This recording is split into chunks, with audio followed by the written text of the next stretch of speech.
Good morning sa tanan sayo pa sa buntag na lakaw. Basta sayo pa lagi sa buntag ni gawas ng haring adlaw. Nga nila nay bagyo wa man bagyo dong. Murag gipalid naman sang hangin ng bagyo. Ang buhaton nato karong adlaw magabuno daw ta.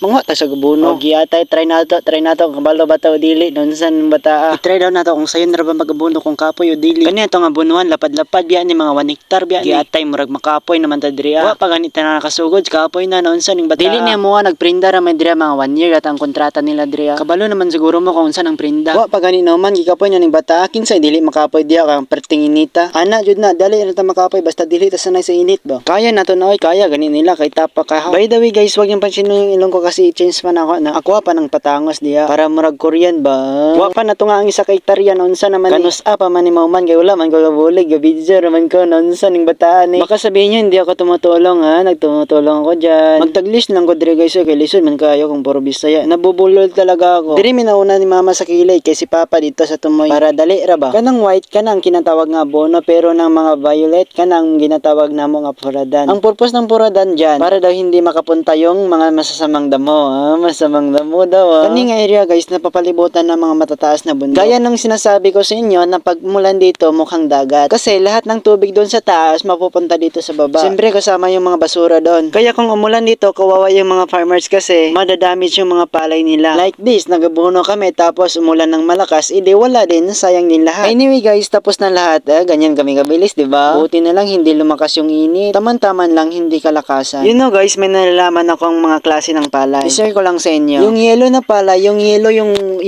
na hindi pa nagigiling. Tapos yung bigas na is white. Iba din po yun. Tapos meron ding black rice. Yung tinatawag nila na black rice, yung laman yun is purple. Tapos meron ding isa pa, yung tinatawag nila na red rice. Yung red rice naman, yun yung red.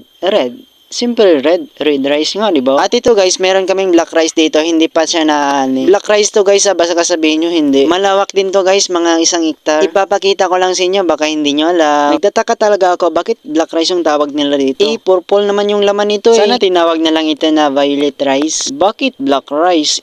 Purple ng laman. Papakita ko lang sa inyo guys, kasi baka hindi nyo alam. Hanggang dito na lang guys, marami pa akong gagawin. Bye bye na lang, bye bye!